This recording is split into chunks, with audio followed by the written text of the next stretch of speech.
जबकि मोहित चौकन्ना होकर चारों तरफ अपनी नजर गाड़े रखता है। तभी मोहित की नजर बांसुरी की तरफ पड़ती है। मोहित बांसुरी उठाकर बजाने लगता है।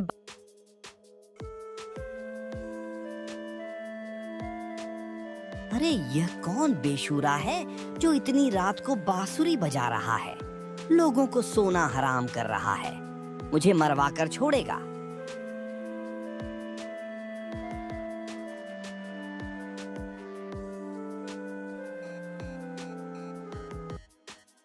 अरे कौन है जो तुम पहले कभी नहीं देखा इस गांव में, और इस बांसुरी बजाकर लोगों को नींद क्यों खराब कर रहे हो?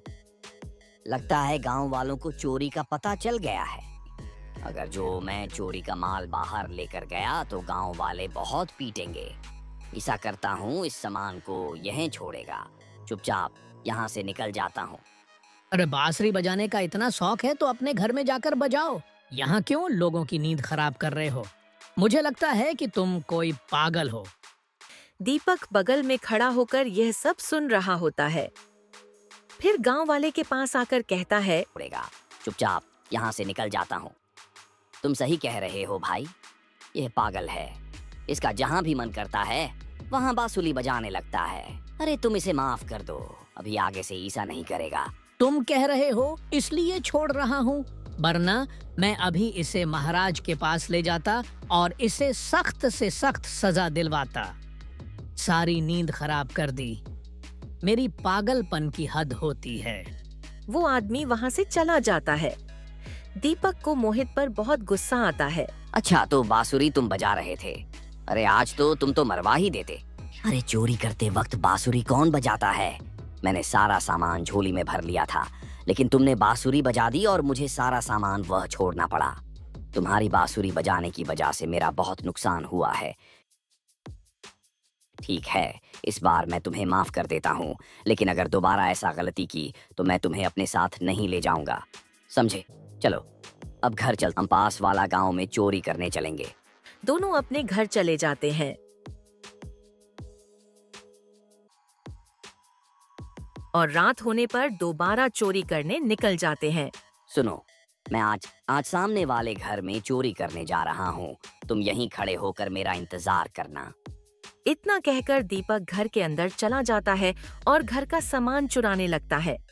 तभी एक आदमी मोहित की तरफ आ रहा होता है। देखकर मोहित डर जाता है और वह समझता है यह भूत है। फिर वह जोर जोर से शोर मचाने लगता है, बचाओ, भूत भूत, मुझसे कोई बचाओ इस भूत से। ये पागल आदमी, मैं भूत नहीं हूँ, समझे? मैं तुम्हारी तरह ही एक इंसान हूँ। मेरी पत्नी से मेरी लड़ाई हो गई है, इसलिए मैं घर के बाहर आ गया हूँ। वैसे तुम इतनी रात में क्या कर रहे हो? मैं क्या कर रहा हूँ? मैं तो कुछ भी नहीं कर रहा हूँ। अरे भाई, इसकी दिमागी हालत ठीक नहीं है। यह किसी को भी भूत समझ लेता है और फिर शोर मचाने लगता है। तुमसे कितनी बार कहा है, यूं लोगों को परेशान मत किया करो। चलो अब यहाँ से। दोनों वहाँ से चले जाते हैं।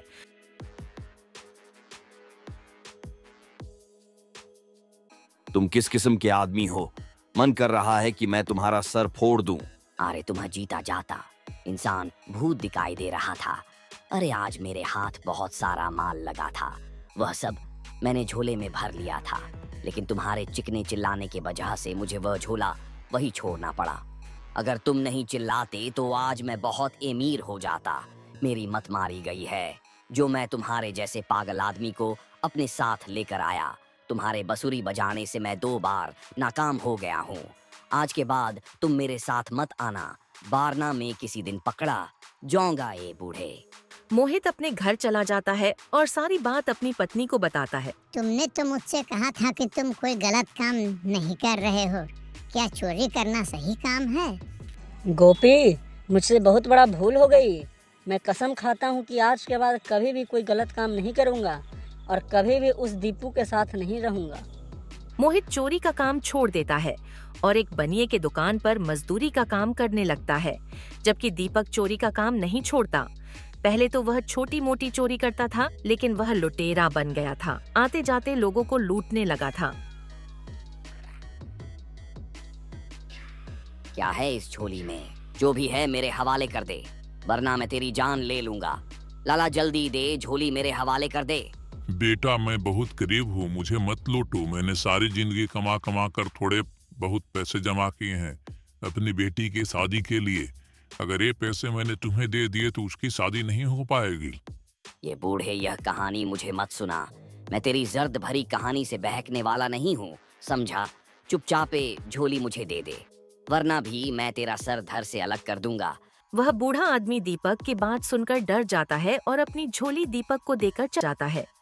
दीपक झोली को लेकर अपने घर पहुंच जाता है और अपनी पत्नी से कहता है, बहुत सारा माल लगा है। आज एक बुड्ढे को लूटा था, उसने अपनी बेटी की शादी के लिए पैसे जमा किए हुए थे। अरे मैंने उसके वो सारे पैसे लूट और जल्दी से मेरे लिए लजीज सा खाना बना। यह बात दीपक का बाप सुन रहा होता है।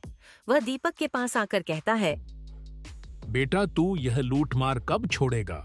चोरी लूटमार से कभी किसी का भला नहीं होता। तू उस गरीब बूढ़े के पैसे छीन के लाया। उसने कितनी मेहनत से अपनी बेटी की शादी के लिए रुपए जमा किए होंगे और तू उन्हें एक पल में उससे छीन लाया।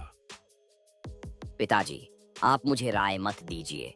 मैं जो कर रहा हूँ सही कर रहा हूँ।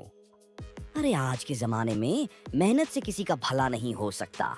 लोग हैं जो दिन रात मेहनत करते हैं, लेकिन उन्हें सही से 2 वक्त का खाना भी नसीब नहीं होता। फिर मैं मेहनत मजदूरी क्यों करूं? देखो, एक ही दिन में कितना सारा माल लूट लाया हूँ। इससे मेरे 10 दिनों का गुजरा हो जाएगा। देखो पिताजी, लूट मार करने का कितना फायदा है। अरे आज के बाद आप मुझे अपनी राय मत देना। अब मुझे बहुत तेज भूख लगी है, मैं खाना खाने जा रहा हूँ। आओ तुम भी मेरे साथ खाना खा लो। उधर वह बुढ़ा आदमी राजा के पास पहुंच जाता है। महाराज, मैंने बड़े मुश्किल से अपनी बेटी की शादी के लिए थोड़े पैसे घटा किए थे, लेकिन एक लुटेरा मेरे से पैसे छीन कर ले गया। कौन लुटेरा तुम्हारे पैसे छीन कर ले गया? किसकी इतनी जरूरत है जो हमारे राज में लूट मार कर रहा है? और उस लुटेरे ने तुम्हें कहाँ लूटा था? महाराज, मैं पास वाले गांव के जंगल से होकर अपने घर जा रहा था। एकदम ओबह लुटेरा पता नहीं कहां से आ गया और मुझे सारा धन मुझे दे दो, वरना तुम्हारा धर सर से अलग कर दूंगा। इसी। आप परेशान मत होइए, हम उस लुटेरे को जल्द से जल्द पकड़कर तुम्हारा धन वापस दिलवा देंगे। अब आप अपने घर जाइए और आराम कीजिए। बुढ़ा आदमी अपने घर चला जाता है। राजा 2 सैनिकों को दीपक लुटेरे की तलाश में भेजता है।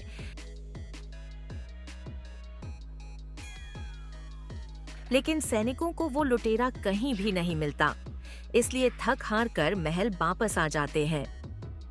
राजा को समझ नहीं आ रहा होता है कि उस लुटेरे को कैसे पकड़ा जाए, इसलिए वह एक योजना बनाता है। राजा 2 सिपाहियों को साधारण भेज में कुछ धन देकर उस जंगल में खाना दल में रवाना कर देता है। जैसे ही दीपक की नजर सैनिकों पर पड़ती है तो ओबा सोचने लगता है, आज तो तेरी किस्मत ही खुल जाएगा। दीपक जल्दी चलो, कहीं भाग न जाए।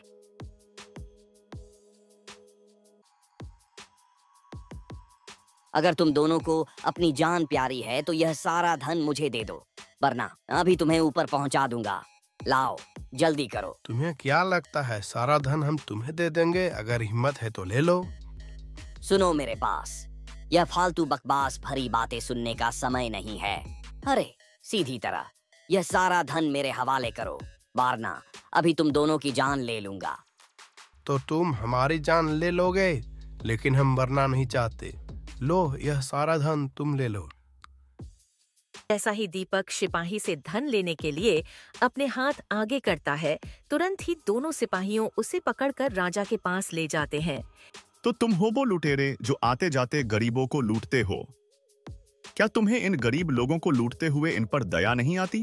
या कितनी मेहनत से थोड़े बहुत पैसे जोड़कर इकट्ठा करते हैं और तुम इनके पैसे एक पल में ही लूट कर ले जाते हो। इसके लिए मैं तुम्हें सख्त सजा दूंगा। आगे से कभी कोई भी चोरी या लूट मार कर सोचेगा भी नहीं। सैनिकों, इस लुटेरे की जेल में डाल दो। कल इसे सजा सुनाई जाएगी। और इत बुजुर्ग आदमी, बेटी की शादी के लिए धन दे दो, जिनसे यह अपनी बेटी की शादी कर लो। इस तरह दीपक को अपने किए की सजा मिलती है। राजा के द्वारा मिले धन से वह बूढ़ा आदमी अपनी बेटी की शादी कर देता है।